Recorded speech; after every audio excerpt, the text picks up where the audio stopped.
Napoleon हिलचं think and grow rich मी पुन्हा वाचायला घेतलंय.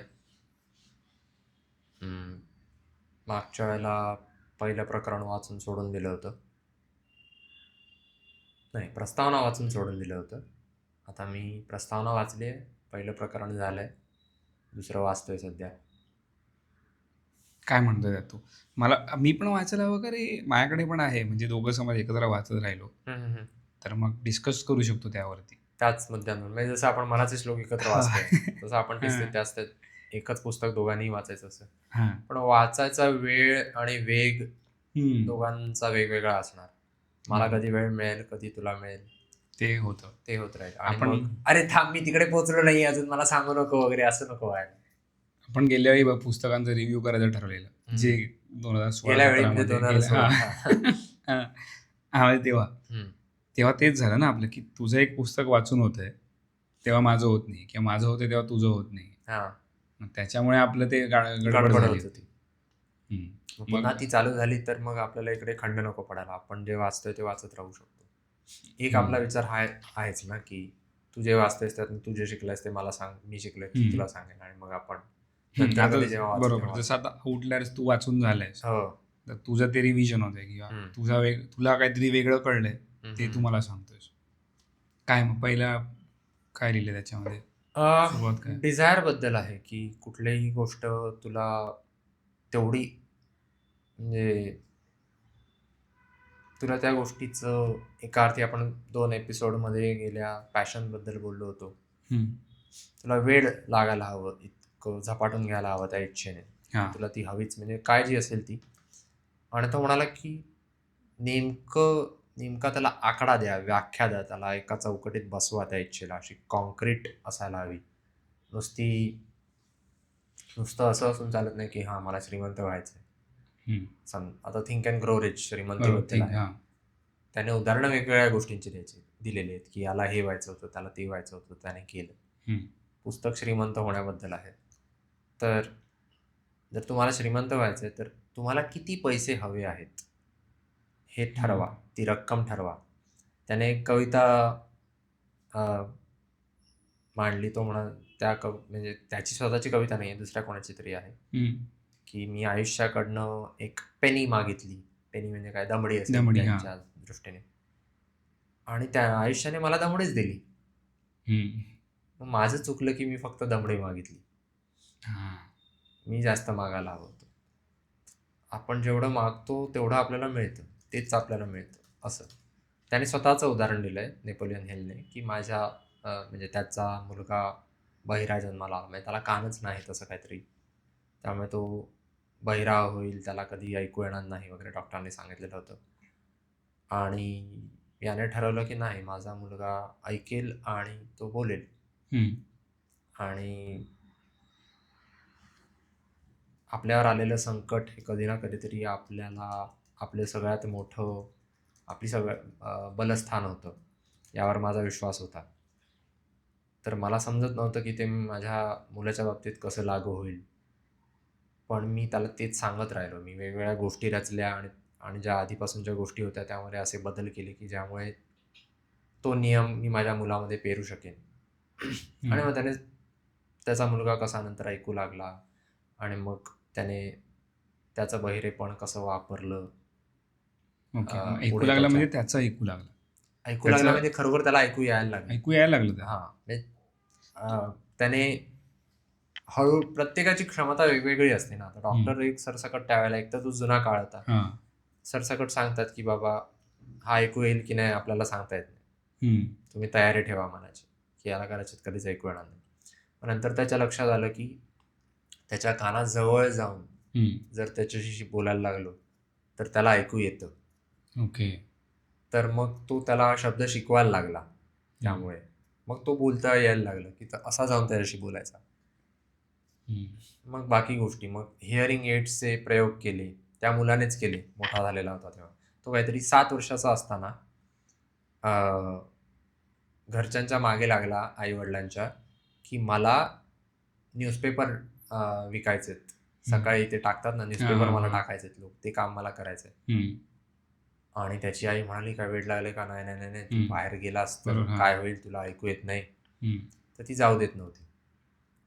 ते एकदा त्याने खिडकीतनं उडी मारली, गेला आणि काहीतरी 5 सेंट्स का 50 सेंट्सचा न्यूजपेपर तो घेतला विकत.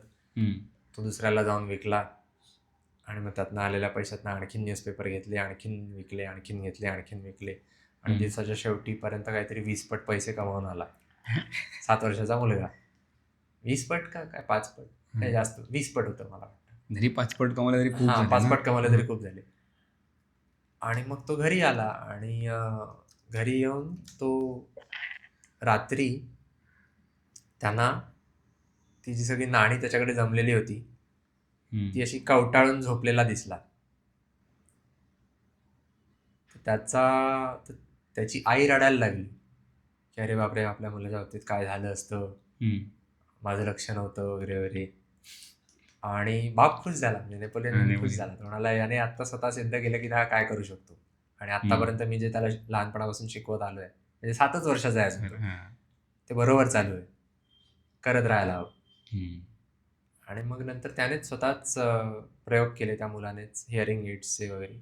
आणि एक कुठलं तरी होतं त्याच्यात, त्यावेळी तो निराश झालेला होता आधीचं श्रवण यंत्र वापरून, की एवढं काय खास नसतं म्हणून. तो दुसरं जे आलेलं होतं त्याच्याकडे ते त्याने असं ठेवून दिलेलं होतं की नाही वापरायचं, मला परत निराश नाही व्हायचं, पण चल वापरून बघूया असं म्हणून त्याने एकदा वापरलं आणि त्याला ऐकू यायला लागलं.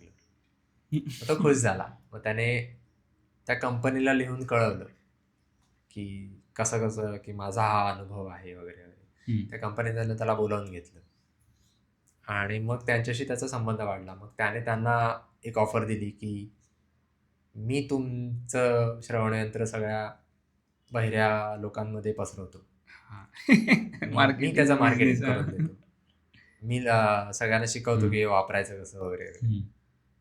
आणि मग त्यातून त्याची उपजीविका सुरू झाली, त्याला नोकरी मिळाली त्या कंपनीत. खरं. पण ह्याची सुरुवात कशी, प्रस्तावनेत काय लिहिलं त्याने? प्रस्तावना वेगळी आहे. हे खरं तर त्याच्या डिझायर या प्रकरणाचा भाग. प्रस्तावनेत काय लिहिलं होतं त्याने? लिहिलं कसं पुस्तक, म्हणजे काय केलंय तो? साधारण करतो असं की तो जे पुढचं प्रकरण आहे ना, त्याचीच प्रस्तावना तो आधीच्या प्रकरणात देतो. म्हणजे आता प्रस्तावनेचं जे इंट्रोडक्शन प्रकरण आहे त्यामध्ये त्याने डिझायर बद्दलच लिहिलेलं आहे बऱ्यापैकी. पण डिझायर प्रकरणात त्याचा काय तो सोक्षमोक्ष, म्हणजे त्याचा काय तो निष्कर्ष दिलेला आहे. आणि तो देता देता पुढे जे दुसरं प्रकरण आहे फेथ, त्याविषयी बोलायला सुरुवात केली. ओके. तो शेवटच्या एक साधारण 2 पानांमध्ये पुढच्या प्रकरणाची प्रस्तावना देतो, असं साधारण तो करतो. असं निदान आता जेवढं वाचलंय तेवढ्यावरनं वाटतंय. अच्छा. ओघवतंय लिहिणं, त्याचं लिखाण खूपच ओघवतंय. मला वाचता वाचता माझ्या लक्षात येत होतं की अरे, आपण इतक्या पटापट सहसा बाकी पुस्तकं वाचत नाही. भाषा फार सोपी आहे, साधे शब्द वापरलेत आणि एकदम सहज आहे. मग त्याच्याबद्दल वगैरे काय लिहिलंय की तो कोण होता नेपोलियन हिल? नेपोलियन हिलने 25 वर्ष, ते इंट्रोडक्शन मध्ये त्याने लिहिलंय की 25 वर्ष त्याने श्रीमंत लोकांच्या मुलाखती घेत आणि त्यांचा विषयी अभ्यास करत, केस स्टडीजचा सगळा अभ्यास करत करत करत त्याने श्रीमंत कसं व्हायचं या विषयावर केलेला आहे अभ्यास, असं. तेच विचारतो, कारण मी कन्फ्युज काय झालो की डेल कार्नेगीचं पण एक पुस्तक आहे दुसरं, how to win and influence people. मला कन्फ्युजन हे झालं की डेल कार्नेगी ते लिहिलंय, म्हणजे तो रिसर्च केला की नेपोलियन हिलने केला? बरोबर, नेपोलियन हिलनेच केला. अच्छा, नेपोलियन हिलने 25 वर्ष केला. त्याला कोणीतरी स्पॉन्सर केलेलं वाटतं त्या काळच्या बिझनेसमॅनने, की तू जाऊन स्टडी कर आणि तू पुस्तक लिही. रिसर्च त्याच्या इंट्रोडक्शनच्या शेवटी लिहिलेलं आहे की त्याने कुठल्या तरी हार्वर्डमध्येच मला वाटतं एक भाषण ठोकलं होतं आणि ते भाषण ऐकलेला विद्यार्थी पुढे काँग्रेसमन झाला आणि ह्याचं पुस्तक छापून येणार होतं. ते यायच्या जरासच आधी त्या काँग्रेसमॅनचं याला पत्र आलं की अरे, तू असं काहीतरी पुस्तक लिही ना, तुझ्यामुळे मी फार मला प्रेरणा मिळाली, स्फूर्ती मिळाली मला, तर तू असं पुस्तक लिही, म्हणजे मला जी मदत झाली ती सगळ्यांना व्हावी आणि पहिली प्रत मला पाठवतो पुस्तकाची. तर ह्याचं पुस्तक तर जवळजवळ लिहून झालं होतं, फक्त मला वाटतं इंट्रोडक्शन राहिलं असेल त्याने त्यात, किंवा इंट्रोडक्शन मध्ये त्याने ते पत्र घुसवलं असं तो म्हणालाय. तर ते खरा तो अनुक्रम कसा असेल प्रत्यक्षात आणि किती मार्केटिंग गेम आहे काय माहित नाही आपल्याला, पण त्याचा शब्द खरा मानून चालू. पुस्तक उगवतं आहे, जे लिहितोय त्यावरनं अगदी असं वाटतं वा वा वा जमेल आपल्याला. पण त्याने मग ती चौकट आखायला सांगितलं की तुम्हाला नेमका आकडा ठरवा, तुम्हाला जेवढा श्रीमंत व्हायचंय एवढं, आणि तुम्ही एक तारीख द्या स्वतःला की अमुक अमुक तारखेपर्यंत मी तेवढे माझ्या खात्यात तेवढे कमावलेले असतील. स्वतःचा एक प्लॅन आखा की मी हे काय करणार आहे, मी जगाला काय देणार आहे ज्या बदल्यात मी एवढे पैसे कमवेल. ओके. आणि मग सगळ्यात शेवटी आहे की मी हा प्लॅन आखल्यानंतर रोज सकाळी उठून आणि रात्री झोपताना ते मी स्वतःला मोठ्याने वाचून दाखवलं. मोठ्याने असं नाही, पण स्वतःला मी वाचून रिमाइंडर देत राहील सतत, रोज सकाळी आणि रात्री मी आठवण करून द्यायची स्वतःला की मी यावर काम करायचं. ओके. नुसतं आपलं एक इच्छा मनात बाळगली आणि विसरून गेलो असं नाही होता काम. महत्वाकांक्षा व्हायला हवी ना ती. पण हे फरक कसं होतं पॅशन मध्ये, त्याने अजून 2-3 वाक्य सांगितलेली गोष्टी की त्याच्यावर फोकस करू नका की व्हॉट यू विश, ह्याच्यावर फोकस करा की तू व्हॉट यू मस्ट डू, तू काय करायला पाहिजे त्याच्यावरती तुम्ही फोकस ठेवा. आता ह्याने जे सांगितलेलं आहे त्यात पॅशन हा प्रकार नाहीच आहे ना एका अर्थी म्हटलं तर. आणि तर सांगितलं प्लॅन बनवा तुमचा, तू सावधपणे ठरवतोयस की मला काय करायला हवं. आणि पॅशन कशी असते, तुझ्या कदाचित लक्षात पण येणार नाही की तू एखाद्या गोष्टीत किती पॅशनेट आहेस. तर अगर कोणीतरी दुसरा माणूस सांगेल की अरे तुला कळतंय का की यात तुझा किती वेळ वाया जातोय, नुसता वाया घालवण्यापेक्षा याच्यातनं काहीतरी उदरनिर्वाहाचं मिळत असेल तर बघ. म्हणजे पॅशन बरोबर. तू व्हिडिओ गेम बद्दल सांगत होतास, काही जण त्यांना पैसे कमवू शकतात, इतके पॅशनेट होतात की सगळ्यांना तसं जमेल. पण पॅशन असून पण कितीतरी लोक असे असतील जे कमवत नाहीये, म्हणजे फक्त खेळत आहेत, मजा येते. म्हणजे मला एखाद्या गोष्टीची पॅशन असेल पण त्याला मार्केट नाही, त्याला बाजार नाही. एक जुनी मला बाबांनी गोष्ट सांगितली होती नाना फडणवीसांची, की पेशव्यांच्या दरबारात एक माणूस आला आणि त्याने असं करामत करून दाखवायची म्हणून. काय तर सुई अशी थोडी अंतरावर धरायची आणि असा लांबून तो दोरा फेकतो आणि तो बरोबर त्या सुईत ओला जातो. पेशवे खुश झाले, वा वा वा, सगळ्यांनी दरबाराने टाळ्या वाजवल्या, वा वा. मग आता याला काहीतरी बक्षीस द्या, काय द्यायचं. तर नाना फडणवीसांनी त्याला टोपलीवर सुया आणि टोपलीवर दोरे दिले बसोबत. कारण काय म्हणजे फायदा काय, ठीक आहे तू छान करतोयस पण असाही होऊन होते त्याने लोकांना काय फायदा आहे की तू हे करतोयस त्या करामतीने, त्याचा काहीतरी फायदा पाहिजे. मध्ये जे आहे की तुझ्या कामाला व्हॅल्यू आहे का बाहेर बाजारात, बरोबर. मग ते मूल्य मिळायला हवं. त्यामुळे म्हणून ती पॅशन उपयोगाची ठरेल ना ठरेल, ठीक आहे. तुला एखादी गोष्ट आवडते, करावीशी वाटते, तू जर मार्ग शोधून काढलास, तू एक वाट शोधून काढलीस ज्यातून तुला दिसतंय की हा हे या गोष्टीला बाजार आहे, तर मग चांगलं आहे. अजून एक त्याने काय सांगितलेलं बघ पॅशनच्या ह्याच्या बाबतीत की तुम्हाला वाटतंय की तुम्ही रायन हॉलिडेने इगो इज द एनिमी मध्ये, की तुला जर वाटतंय की तुझी एखाद्या गोष्टीमध्ये पॅशनेट आहेस तू, तर त्याला बेंचमार्क हवा. म्हणजे जसं शाळेमध्ये मुलं असतात, बेंचमार्क असतो एक हुशार मुलगा, त्याच्याबरोबरच बेंचमार्क ठरतो ना, ह्याला मिळाले की आपण किती खाली आहोत त्याच्या पहिला दुसरा. डब्बू मुलावर चांगलं नाहीये पण डब्बू मुलाबरोबर नसतं ना बेंचमार्क लावलेला की हा डब्बूच्या वरती आहे मी. डब्बू नसेल, हुशार नसेल, पण ॲव्हरेज मध्ये आहेस की नाही हे तू ठरवू शकतोस ना, की तू बिलो ॲव्हरेज आहे की अबाव ॲव्हरेज आहे. तर तू एखादी गोष्ट करायला घेतली असेल आयुष्यात, तर त्याला पण कुठेतरी एक बेंचमार्क हवा की, आणि तू स्वतःबरोबरच कम्पेअर करू शकतोस ना ती गोष्ट. दुसऱ्यावर करायची गरज नाही. आता जसं याने सांगितलं की प्लॅन बनवा, तू तुझ्या प्लॅनमध्येच ठरवू शकतोस की मी काय काय अचीव केलं या बाबतीमध्ये. तू एक्स अमाऊंट ठरलीस. मला ते अमाऊंटच्या बाबतीत थोडं कन्फ्युजन वाटतं, म्हणजे मला पटत नाही ती गोष्ट की तू जर ती अमाऊंट ठरवलीस ना, तू तेवढीच मिळेल किंवा तेवढी मिळणार पण नाही. जसं आपण ठरवलं की 50 पुस्तकं वाचू, एक तर 50च वाचू किंवा वाचणारच नाही, कारण तुझं टार्गेटच ते. हो, त्याने पण आता ते कविता त्यानेच दिली आहे. म्हणाला की मी आयुष्याकडे पेनी मागितली तर मला तेवढेच मिळाले. म्हणाला तुम्ही स्वतःकडनं मोठी अपेक्षा ठेवा आणि स्वतःला एक तारीख द्या. आता त्याने बर्न्सचं उदाहरण देताना, एडिसन एडिसनचा बिझनेस असोसिएट. तो म्हणाला की त्याने स्वप्न बाळगलं होतं, त्याला हीच इच्छा होती की मला एडिसनचा बिझनेस असोसिएट व्हायचंय. ओके. त्याच्याकडे अजिबात पैसे नव्हते, त्याच्याकडे ट्रेनच्या तिकिटाचे पैसे नव्हते. तो मालगाडीतनं आला एडिसनच्या शहरात. तो एडिसनला ओळखत नव्हता. तो एडिसनकडे आला आणि म्हणाला की मी तुझा बिझनेस असोसिएट होणार. आणि एडिसन म्हणाला की हा तू दिसत होता भिकाऱ्यासारखा आला माझ्याकडे तेव्हा, पण त्याच्या डोळ्यात मला चमक दिसली. म्हटलं ठीक आहे, मी ठेवून घेतला त्याला आणि माझं बरोबर होतं. पहिली 5 वर्ष तो फक्त त्याच्याकडे हरकाम्या म्हणून होता.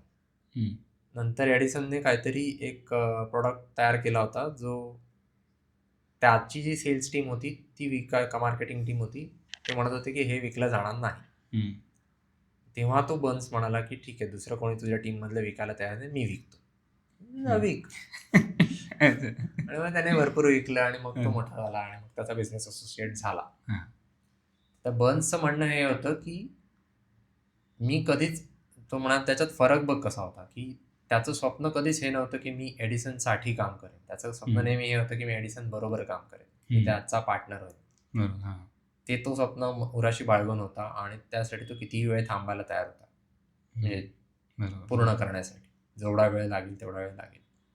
पहिली 5 वर्ष जो तो एडिसन बरोबर काम करत होता तेव्हा त्याच्या व्यतिरिक्त इतर कुठल्याही माणसाच्या डोक्यात अशी कल्पना नव्हती की हा एडिसनचा बिझनेस असोसिएट होण्याच्या दिशेने चाललाय. पण त्याच्या डोक्यात ते होतं. तो म्हणाला मी इथे आलोय, मी करतोय, मी होणार आहे. वेळ अर्थातच शेवटी तुला आखून काहीतरी एक रिअलिस्टिक वेळ, हा मी पुढच्या 3 महिन्यात मी मॉन्क मोड मध्ये जातो आणि पुढच्या 6 महिन्यात एकदम मोठा कोणतरी असा काहीतरी असतात ना, हा disappear for 3 months, disappear for 6 months वगैरे. तर ते तशी आशा बाळगणं किंवा अपेक्षा बाळगणं जरा अतिरंजित होईल. शिस्तीत बाबा गोष्टींना व्हायला वेळ लागतात. 5 वर्ष 10 वर्ष जे काय वेळ लागतो. शिस्तबद्ध पद्धतीने तू स्वतःलाच एक ठरवलंस की चल एवढ्या याच्यामध्ये मी रिअलिस्टिक आहे का तो गोल. आता आपण जसं ठरलं की 50 नाही आहेत रिअलिस्टिक पुस्तकं सध्या, कारण आपल्याला तेवढा स्पीड नाहीये वाचायचा किंवा वाचू शकू, समजून घ्यायचं. रिअलिस्टिक सुद्धा आपल्या, तू आता बेंचमार्क म्हणालास, तर ते आपल्याच काय म्हणतात, आपल्या कुवतीनुसार आपण तो ठरवायला हवा. आपण म्हणतो की जगात अशी माणसं आहेत जी वर्षाला 100 पुस्तकं वाचतात. आता मुकुल, पण जर मी वर्षाला 2 वाचत असेल तर मी थेट 100चं कसं लक्षात बाळगू. मुकुल किती वाचत म्हणाल, किती पुस्तकं? मुकुलने काहीतरी 70 पुस्तकं सांगितली. मग त्याचं स्पीड असेल किंवा, आणि त्याला ती कमी सवय आहे. मग त्याचं टार्गेट वरती असेल असं. पण आपण समज गेल्या वर्षी काहीच नाही वाचलं किंवा 1-2 वाचले आणि यावर्षी आपण 10, 15, 20 वाचली पुस्तक, तरी पण खूप झाली ना गेल्या वर्षीच्या मानाने. आणि हळूहळू आपण वाढवत नेतो. तर मग आपल्याला मुळातच लक्ष बाळगताना की चल मला पोहोचायचंय वर्षाला 100 पुस्तकं वाचण्याकडे. पहिल्या वर्षी नाही जमणार मला, कदाचित 3ऱ्या, कदाचित 5व्या, कदाचित 7व्या वर्षी जमेल. पण 10 वर्षानंतर मी 100% वर्षाला 100 पुस्तकं वाचत असेल. आणि अजून एक गोष्ट की तू पुस्तक वाचून त्यातलं तुला आठवतंय किती, किंवा तू ते स्वतःच्या आयुष्यात आपण किती लागू करतोय. आता ते मगाचं उदाहरण होतं ना की त्याने पेनी मागितली आयुष्याकडे आणि पेनी दिली. ते एच.बी. फुलर, त्याने कविता तशी केली. प्रत्यक्षात त्याने म्हणायचं होतं की मी अपेक्षा एच.बी. फुलरची मी मागे सांगितली गोष्ट. एच.बी. Fuller, American businessman. एकदम गरीब होती परिस्थिती लहानपणी. 3-4 भावंड होती, शेतात कुठेतरी काम करायचे. आणि एक दिवशी आईला विचारलं की आई आपण गरीब का आहोत, देवाने आपल्याला गरीब केलं का? देवामुळे नाही, बोले की तुझ्या बाबाने कधीच इच्छा बाळगली नाही की आपल्याला. मला नाव आठवत नव्हतं पण तू सांगितलं होतंस मला, की तुझ्या बाबाला कधी श्रीमंत व्हायची इच्छा नव्हती. मग ते डोकं पेटलं. ते खतरनाक स्टोरी वाटली मला. पण तो सगळीकडे काय सेल्समन म्हणून विकायचा, डोअर टू डोअर. कारण त्या काळात आपल्या आतापर्यंत डोअर टू डोअर सेल्समन चालायचं ना. ते क्राईम्स वगैरे व्हायला लागले म्हणून सोसायटीजने बंद केलं. पण मग त्याची पण इच्छा होती म्हणून त्याने सुरू करू शकला. तो कोणते जे काय साबण काहीतरी विकायचा, ती कंपनी बंद पडायला आली. तो मालकाकडे गेला, बोलला मला विकत द्या तुमची कंपनी. आणि तसेही डबगाईला आलेले मालकाला काय मिळणार नव्हतं, तर ह्याच्याकडे अर्धे पैसे साठलेले. तो बोलला की एवढे अमाऊंट मला दे. नाही, घेऊन टाक, नाही तू एवढी अमाऊंट मला दे तरच तुला मी देईन. आणि जेवढे काय पैसे होते ते दिले. आणि काय $5,000 की $10,000 त्याला द्यायचे बाकी होते. तर तो म्हणाला की जर नाही दिलेस मला या तारखेपर्यंत तर बाकीचे पैसे तुझे दिलेले विसर. अच्छा. हां, मग तो कुठे कुठे फिरला का पैसे मिळत नव्हते. शेवटी रात्री तो रस्त्याने फिरला शहरात त्या आणि एक दुकान त्याला चालू दिसलं आणि तो दुकानात जाऊन त्या माणसाला बोलला मला $10,000 द्या. म्हणजे अनोळखी माणूस. मग त्याला बिझनेस आयडिया सांगितली की म्हणजे हे विकत घेते वगैरे आणि त्याने दिले याला. दुसऱ्या दिवशी याने जाऊन सबमिट केले ते बँकेमध्ये. पण म्हणजे इच्छारी ते मार्ग म्हणतात ते त्याच्या आयुष्यात खरोखर लागू होतं. डिझायरमध्ये अजून काय सांगितलं त्याने? काय डिझायरमध्ये त्याने मुख्य भर या गोष्टीवरच दिलेला आहे की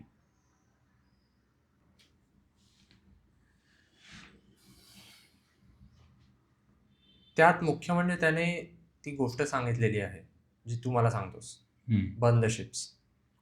एका छोट्या उतारात त्याने ती गोष्ट सांगितली. मग हेच की ते उतरल्या चौपाटीवर उतरल्यानंतर त्याने जहाज जायला सांगितली सगळी आणि ते म्हणाला आपल्याकडे आता दुसरा पर्यायच नाही, आता आपल्याला फक्त जिंकायचं. अच्छा. आणि ते जिंकले. तर स्वतःकडे दुसरा पर्यायच ठेवू नका, फक्त तेवढंच करायचं.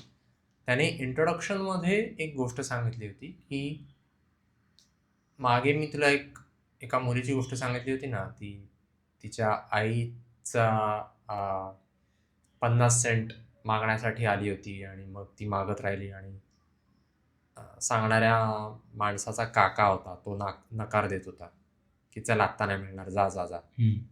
आणि ती बरं म्हणाली आणि तिथेच उभी राहिली. म्हणाल जा सांगितलं ना तुला, बरं म्हणाली आणि तिथेच उभी राहिली. आणि मग तो शेवटी तिला मारायला उठला, तुझ्या अंगावर गेला, तुला तर निघतेस की फोडून काढू तुला. ती म्हणाली माझ्या आईचे 50 सेंट मला मिळाले पाहिजेत, मिळालेच पाहिजे. आणि मग तो असा थांबला, काढून दिले तिला आणि मग येऊन बसला असा 10 मिनिटं असा विचार करत बसला की काय त्या मुलीमध्ये एवढं की जे मी दिलं ऐकलं तिचं. हा तसं नाही, पण ती स्वतःच्या भूमिकेवर ठाम राहिली. काय ताकद आहे तिच्यात, आपण का नाही राहू शकत असे आपल्याला हव्या त्या गोष्टींवर. ज्याने ती गोष्ट सांगितली होती त्याच्याच बाबतीत त्याला एका दुसऱ्या काकाबरोबरचा अनुभव असा होता की गोल्ड रशच्या काळात त्यांनी जाऊन एक खाण शोधून काढली होती आणि त्यांना सोनं सापडलं सुद्धा होतं. पहिली बॅच सापडली. ती सापडल्यावर भरपूर त्यांनी म्हणजे आधीच त्यांनी पैसा उभा केला होता. पहिली बॅच सापडली आणि त्यातनं मग पैसे मिळतात वाटलं, पण नंतर सोनं मिळेन असं झालं. मग ते खणत राहिले, सोनं मिळेन असं झालं.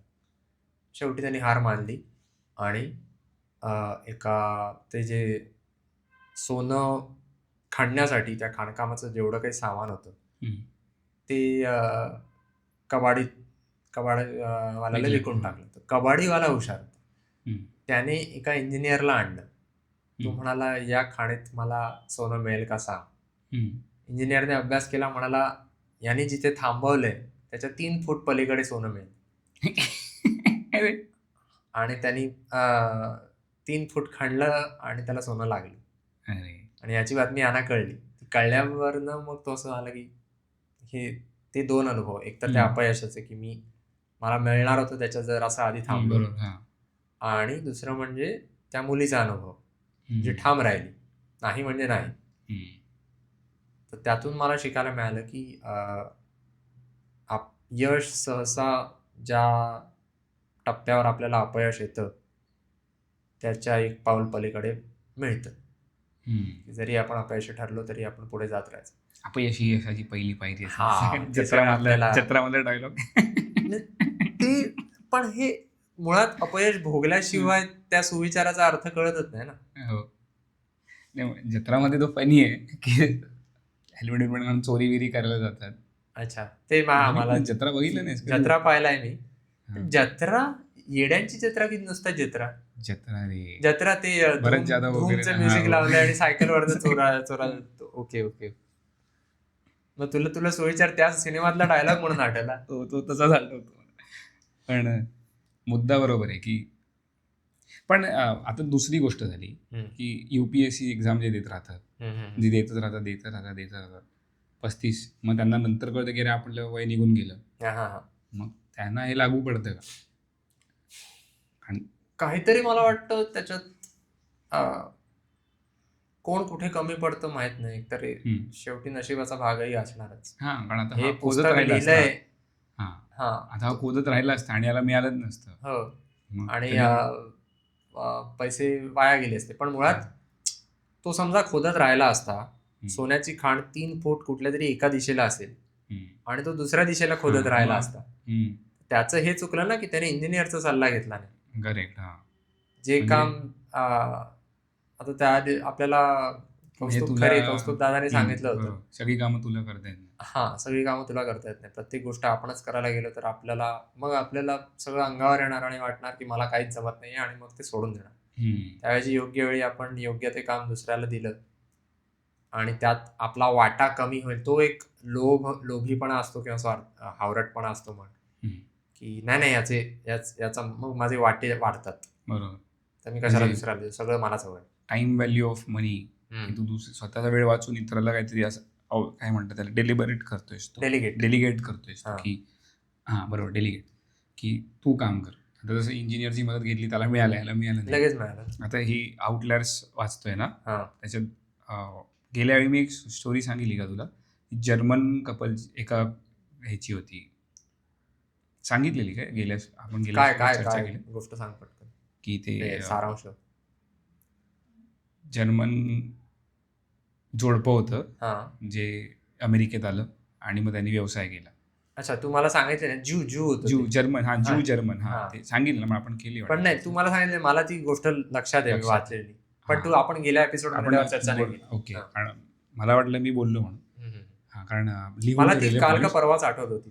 अच्छा, मग त्याने मस्त लिहिले की तो तिकडे अमेरिकेत जातो 1890 साली. मला माहित नव्हतं की लोक आधी कपडे घरी शिवायचे. घरी शिवायचे.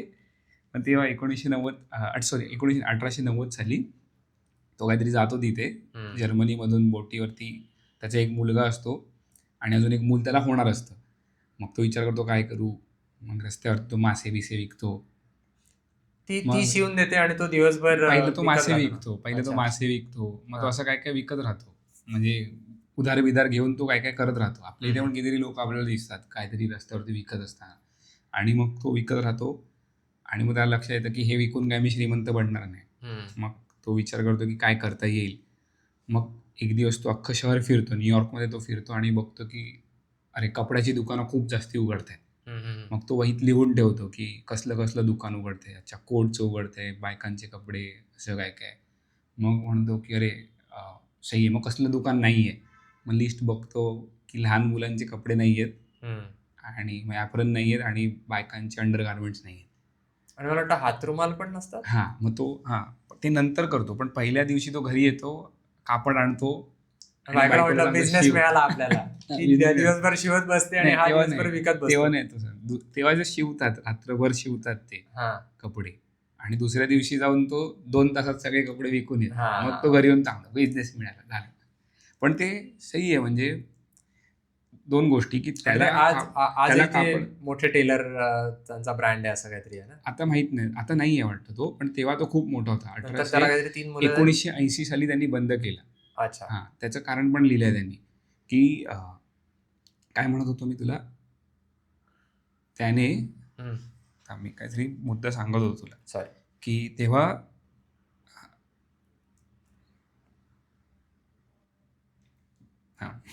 तो घरी येऊन बायकोला म्हणाला की मोठा आपला बिझनेस सुरू झाला, चल. मग त्याच्यानंतर कसं झालं की 2 गोष्टी होत्या, की असं नव्हतं out of the blue moon त्याला काहीतरी त्याला कपडे शिवता आले वगैरे. त्यांच्याकडे ती स्किल आधीपासून होती. जर्मन आणि पोलंडमध्ये त्या भागात ज्यू लोक शिकत होती, कारण ज्यू लोकांना सगळीकडून लाथाबुक्क्यांनी हाकलून लावायचे. तुम्ही ख्रिश्चन नाहीत म्हणून तुम्हाला नोकऱ्या नाही देणार. मग सगळीकडून हाकलले गेल्याने त्यांना उपजीविकेसाठी काहीतरी करायला लागायचं. मग ते हे स्किल सेट घ्यायचे. म्हणजे ते श्रीमंत आता यामुळेच की त्यांना सगळीकडून लाथाबुक्क्यांनी हाकलवलं गेलं, लाथाबुक्क्या मारून, की जा नोकरी मिळणार नाही, जा नोकरी मिळणार. मग त्यांना जग मारून बिझनेस करावा लागला. मग तेव्हा ती लोक शिवणकाम शिकली, कपड्याबद्दल शिकली. मग त्याची बायको पण तिला शिवता येत होतं, आणि ह्याला कपड्या मार्केटबद्दल सगळं माहिती होतं, म्हणून ह्याला माहिती होतं ना की कोणता कपडा आणून काय शिवायचं आहे. आता तुला सांगितलं कपड्यामध्ये आय डिमांड आपण शिवू शकणार नाही. हा, म्हणजे जेव्हा आपण म्हणतो ना की एखाद्याला लोक बोलतात अरे नोकरी मिळत नाही, हे मिळत नाही, ते नाही, मग काहीतरी तू स्वतःहून करू शकतोस. अनलेस तू घरी बसून राहिलास तांगड्यावर करून, मग काय होणार नाही. तुझ्या अंगी काहीतरी कौशल्य असलं पाहिजे ज्याचा तुला नंतर फायदा होऊ शकतो, आणि ते कौशल्य अंगी मांडण्यासाठी तुला वेळ द्यायला हवा. हां, म्हणजे तुझी इच्छाशक्ती हवी पहिलं, जे तू त्याने सांगितले ना डिझायर. तर ह्याला इच्छाशक्ती होती, शिकला आणि पुढे जाऊन त्याने बिझनेस केला. तो तिकडे पडून राहिला असता ना जर्मनीमध्ये, पण टपकला असता नंतर पुढे वर्षांनी. पण हां, त्याने 1980 साली ते बंद का झाली? कारण त्याने पुढे कारणं लिहिली आहेत की जे पण कापड मार्केटमध्ये होते त्यांची मुलं त्यांनी बघितलं की आपले आई बाबा कसले पैसे कमवत आहेत. म्हणजे पैसे म्हणजे असे चंगळवादी नव्हते, पैसे उडवत नव्हते.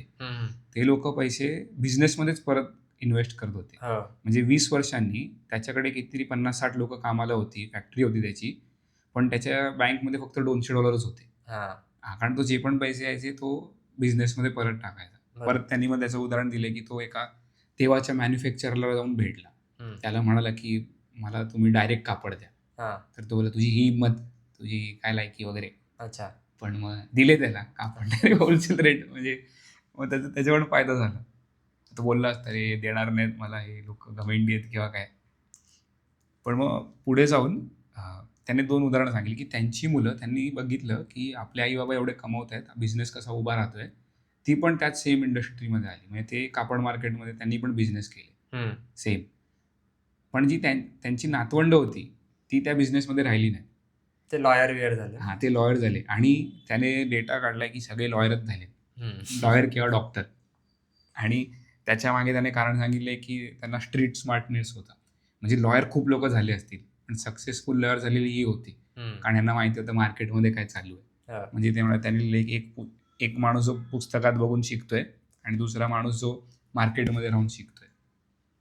पुढचा आपण 48वा श्लोक घेऊया. सदा देवकाजी जिजे देह ज्याचा, सदा राम नामे वदे नित्यवाचा, स्वधर्मेची चाले सदा उत्तमाचा, जगी धन्य तो दास सर्वोत्तमाचा. 3 गोष्टी सांगितलेल्या आहेत. एक तर जो सत्कार्य हाती घेतो आणि ते पूर्ण करण्यात अख्खं त्याचं आयुष्य खर्च करतो. एका अर्थी जे बर्न्सचं उदाहरण होतं, एडिसनसाठी त्याला काम करायचं होतं आणि पूर्ण वेळ मग त्याने मोठं स्वतःचं सेल्सचं एम्पायर उभं केलं. एडिसन बरोबर बिझनेस असोसिएट झाला त्याचा. एक काम त्याने ठरवलं. असं नाही की सत्कार्य, आता यांनी देवकाजी म्हटलंय, देवकार्य म्हटलंय, पण आपल्या दृष्टीने, प्रत्येक माणसाच्या दृष्टीने देवकार्याची व्याख्या वेगळी असू शकते. तू जर कोणाला नुकसान न करता एखादं काम करतोयस, तुझं भलं होतंय, समज तू श्रीमंत झाला, जसं आपण ठरवतो ना आपण जे विचार केले आधीच, की जर तू स्वतःचं भलं केलंस दुसऱ्याचं म्हणजे अहित न करता काही, तर मग चांगलंच काय वाईट, पण त्याला तू देवकार्य म्हणू शकतोस. हा, म्हणजे अजून 4 लोकांचं भलं होईल ना, तू जास्त खर्च करशील जास्त पैसे कमवल्यावरती. बरोबर. आणि अजून 4 लोकांनी बोटं वरतोय. मग ते पूर्ण करणं एक झालं. दुसरं म्हणजे आपला स्वतःवर बोलण्यावर ताबा असायला हवा. सदा रामनामेमध्ये नित्यवाचा, म्हणजे जे काय बोलू ते चांगलं बोलायला हवं. बाबा एखादी जी शिवराळ भाषा असते, एक शाळेत असताना शिव्यांबद्दल कुतूहल असतं, किंवा अरे आपण शिव्या देतोय, बघ मला किती शिव्या येतात, एका वाक्यात बघ मी किती शिव्या घालू शकतो. असं नसतं ते. तू सांगतो 7वी-8वी पर्यंत कोणी मुलं एवढं शिव्या देत नाही. म्हणजे माझ्या वेळेला तसं होतं. 7वी-8वीत उलट शिव्या म्हणजे नव्या असतात. नव्या असं. हा, म्हणजे काय होतं की आधी असतं की वाईट आहे, शाळांमध्ये घरांमध्ये फटकवतात आपल्याला, आपलं वाईट आहे. मग नंतर असं होतं की पुढे पुढे आपले मित्र शिव्या द्यायला लागतात, आणि मग असं अरे हा शिवी देत नाही, मग आपण तिथे ते पिअर प्रेशर, तू दिलं नाही, अरे बाईले हा, मग तू पण होत्या मला म्हणते असं होतं ते. पण मग ते कूल दिसण्यासाठी शिव्या. आता एक पण मला बऱ्याचदा, मी आता मराठी वेब सिरीज म्हण किंवा स्किट्स असतात मराठी युट्यूबवर, विनोदाच्या नावाखाली बऱ्याचदा दाखवतात असं की कोणाला तरी कूल दाखवण्यासाठी अचानक काहीतरी शिव्या घालताना दाखवतात. म्हणजे मुलींनाच दाखवतात असं नाही, सहसा मला वाटतं मुलींना हल्ली जास्त दाखवतात, कारण अरे यांना पण शिव्या घालता येतात वगैरे असं. पण ते कुठल्याही बाबतीत. स्टँडअप कॉमेडियन्स असतात, उभे राहतात, शिव्या देतात. विनोदाच्या नावाखाली तू म्हणजे शिव्या खपवतोयस किंवा असं कुठलं तरी अश्लील गोष्टी खपवतोयस विनोद म्हणून किंवा मनोरंजन म्हणून, आणि ते तू कूल आहे असं त्याला ग्लॅमर मिळवून देतोस. एका मर्यादेपर्यंत. आता तो कुठला सिनेमा होता, दिल्ली बेल्ली सिनेमा होता, त्याने मला वाटतं ते पहिल्यांदा सुरुवात झाली. मूवीज मध्ये शिव्या म्हणजे गंगाजल मध्ये पण एवढं खूप नव्हतं. गंगाजल मध्ये होतं, पण त्याचा वापर अगदी म्हणजे रागवल्यावरती. गंगाजल त्यासाठी मीम तयार झालं त्याचं, पण अख्खा सिनेमा त्यासाठी नाही ओळखला जात. त्याउलट दिल्ली बेल्ली तर तू म्हणजे काय, हा बाबा शिव्यांसाठी आणि सगळ्या अशा गोष्टींसाठीच माहिती आहे लोकांना एकीकडे. आणि विशेषतः तो AIB नॉकआउट म्हण किंवा तसे सगळे प्रकार. अच्छा, तू बघितलेस कधी तो? तो एपिसोड मी पाहिलाय. मी नाही बघितले, कारण रोस्टिंग हे ते इंट्रोड्यूस करायला गेले आणि मग त्यात फक्त शिव्या, म्हणजे शिवराळ भाषा होती. तर मुद्दा हा माझा की आपल्याला करताना कुठल्याही वयात ते कूल वगैरे वाटू शकते एखाद्या वेळेस, पण मला ते जाणवलं कधी माहिती आहे, रस्त्यातनं चालत असताना बाजूनं कोणत्याही वयाचे लोक गेले, शाळेतली मुलं असतील, कॉलेजमधले असतील, आपल्या वयाचे असतील, वयाने मोठे असतील, कोणीही गेले, एक ग्रुप गेला बाजूने, आणि ते बाजूने चालत जाताना त्यांच्यातल्या त्यांच्यात गप्पा चालल्यात आणि त्या शिवराळ भाषा ते वापरतायत. ऐकताना बेकार वाटतं. त्याशिवाय आपल्यासाठी नवीन नसतात, आपणही कधीतरी दिलेल्या असतील, पण ते अनोळखी माणूस बाजूने चालत असताना शिवी घालत गेला ना, कारण नसतं. बरोबर. आणि आपल्याला वाटतं, अरे चा शिवी का ऐकली आता आपण, हे का माझ्या कानावर पडलं, नको वाटतं. तो त्याचं काय करतो ती माणसं ठरवतील. मला वाटतं की आपण आपलं ठरवू शकतो. नाही, तसं नाही. मला तेवढ्यावरनं स्वतःचा अंदाज घेता येतो की आपण रस्त्यातनं चालत असताना जर ते सौजन्य आपण बाळगलं नाही, आपण अरे मी माझ्या मर्जीचा मालक असं करून ते माझं वर्तन तसं ठेवलं चार चौकात, की आजूबाजूला मला कोण ओळखत नाही, मी माझ्या मित्रांबरोबर आहे, मी मला हवा तसा वागेल, तर त्याचा परिणाम आपल्या अवतीभोवतीच्या वातावरणावर कसा होतो, तो नकारात्मकच होतोय. आपल्या ते लक्षात येत नाही, पण आपण तिथे टपोरी वाटायला लागतो. कितीही तू चांगल्या कपड्यात असशील किंवा काही असेल, कितीही चांगल्या घरचा असशील, आपण टपोरी वाटायला लागतो. आणि ती जाणीव असं बाजूने चालत जाताना ती झाली की अरे नाही, म्हणजे तू एक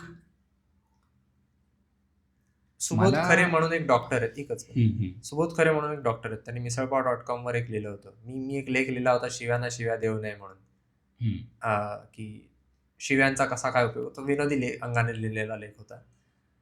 त्याखाली त्यांनी प्रतिक्रिया दिली होती की शिवी ही सुक्या वेळेतल्या मिरचीसारखी असावी, मधनच लागली तर लज्जत वाढवते, सारखी लागली तर तोंडाची आग होते.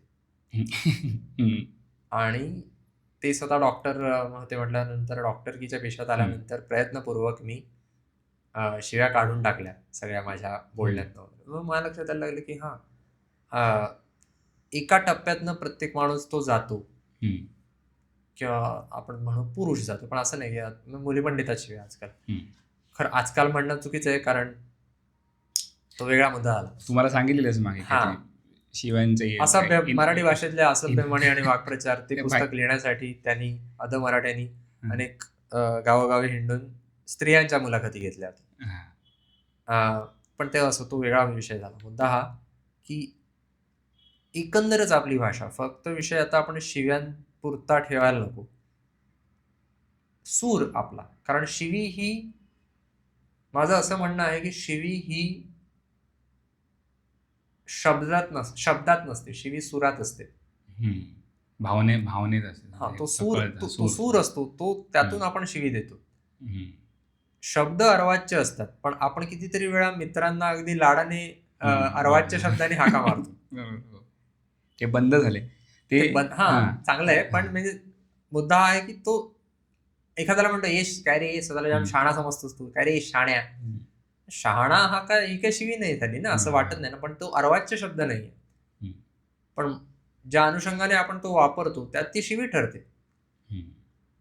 आपण एखाद्या मित्राला अगदी अर्वाच्य शब्दाने हाका मारली, पण त्याला माहिती त्याचं आणि माझं नातं कसं आहे आणि मी कुठल्या अर्थाने कुठल्या सुरात त्याला हाक मारतोय, तो काय चिडणार नाही माझ्यावर. पण तेच जर मी कधीतरी एखाद्या माणसाला ओळख नाही काय नाही, रस्त्यात भेटलाय, अर्वाच्य वापरायचं नाही म्हणून, हे भिकारड्या असं म्हटलं, तो भडकणार माझ्यावर. भिकारी कोणाला म्हणतो रे, कारण त्याने माझा सूर हेरला. तर शिवी सुरात असते, आणि त्यामुळे सूर आपला जेवढा जास्त तुसडा असेल, जेवढा असा उर्मट असेल, तेवढं आपण ते वातावरण पसरवत राहतो. शिवी म्हणजे टपोरीपणाचं किंवा असभ्यपणा म्हणून. चल, मला त्याचं एवढं हे नाही वाटत. मी बोलतो की ते टपोरीपणाचं एवढं मला एवढं माझा मुद्दा तो नाही आहे मुख्य. माझा आहे की जर समज तू एखादी शिव्या देतो कधी आपण, जे 2 मुद्दे आले की एकतर सतत देत राहतो, सवय असेल तर पण त्याने होतं काय की आता तू ऑफिसमध्ये आहेस, तिथे तुला शिव्या द्यायच्या नाही आहेत, किंवा तू घरी आहेस अशा ठिकाणी, मग तुला जर अशी फालतू सवय लागली तर तू कशाला ना कंटिन्यू करणार, आणि मग तेच तुझ्या मुलांना पण लागत राहणार, तुझ्या आजूबाजूच्या लोकांना. तर ती एक झाली. आणि दुसरं म्हणजे तू रागवलं, भांडण झालं आणि तू शिवी दिलीस. त्याच्यात होतं काय की तू जरी बरोबर असशील ना आणि तू कोणाला शिवी दिलीस तर मग सगळा भांडणाचा रोखच बदलतो. तू शिवी का दिली यावरती जातो. मग तुझा मुद्दा असेल समोरचा थुकला रस्त्यावर, थुंकला आणि तू बोललास काहीतरी शिवी घालून त्याला, कशाला थुंकलास. मग भांडण हे नसतं की थुंकलास कशाला, मला शिवी का दिली. मग तुझा पॉईंटच डायव्हर्ट झाला. मग कशाला. त्यापेक्षा, आणि आधी काय वाटायचं की कूल आहे, जे तू बोललास ना की कूल गोष्ट आहे, त्यापेक्षा जर ती वाटली की कूल नाही आहे, ह्याच्यामध्ये तू स्वतःचा कंट्रोल घालवतोयस, जर तू कूल असशील तर तुझा स्वतःवरती ताबा हवा. ते आपण पहिल्याच श्लोकामध्ये चर्चा केली होती, वाचेवरती. की आपण तेव्हाच ठरवलं की कंट्रोल पाहिजे. त्याच्यानंतर खूप रागवणच कमी झालं तर ते पण गोष्ट कमीच झाली, आपोआप कमी झाली.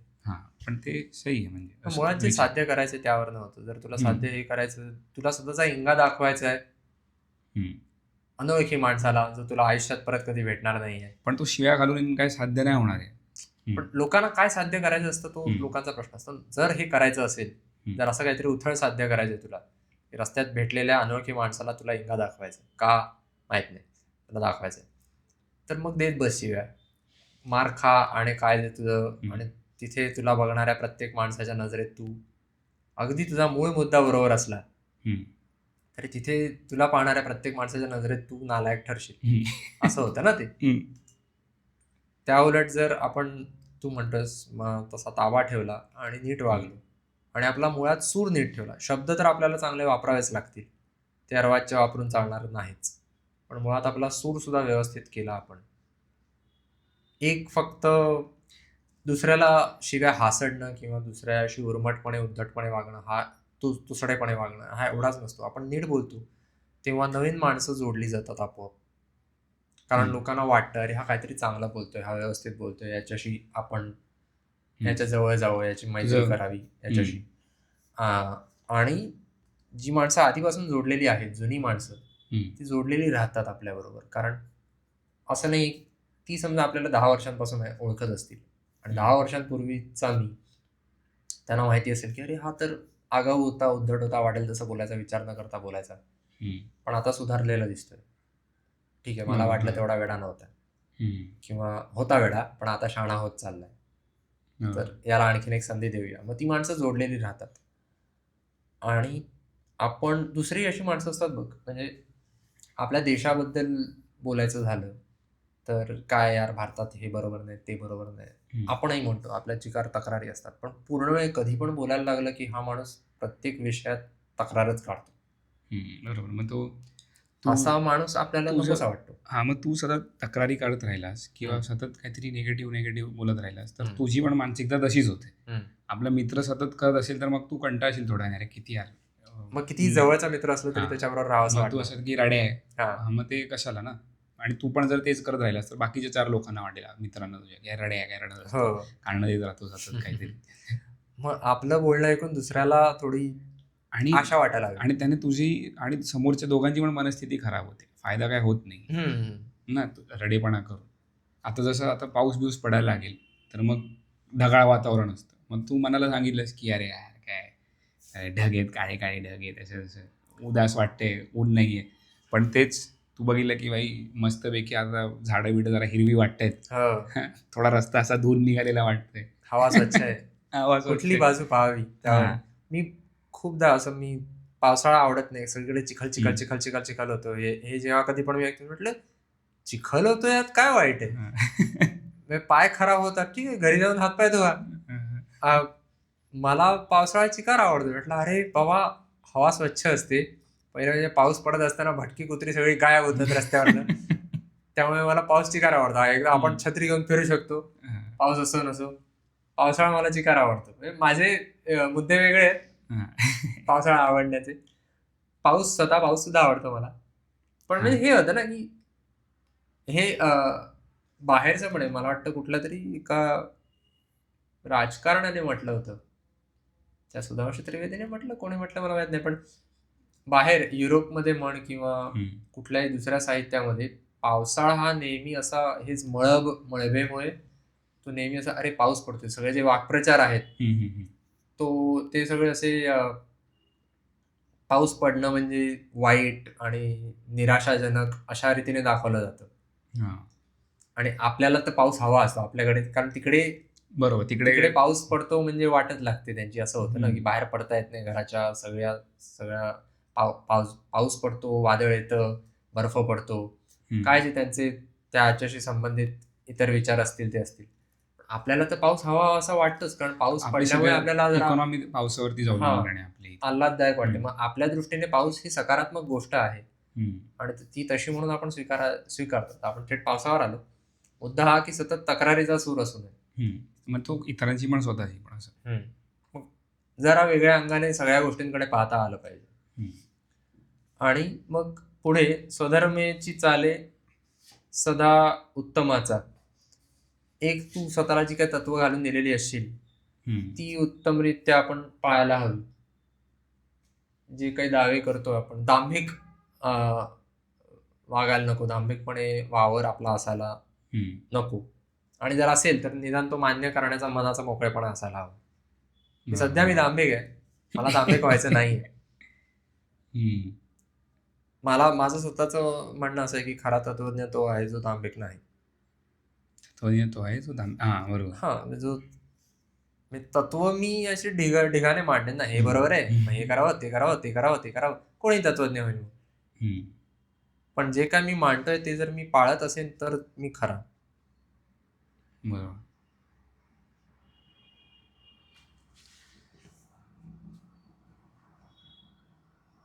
अजून काय मुद्दे आहेत तुझे? नाही, माझं झालं. चालेल. डन.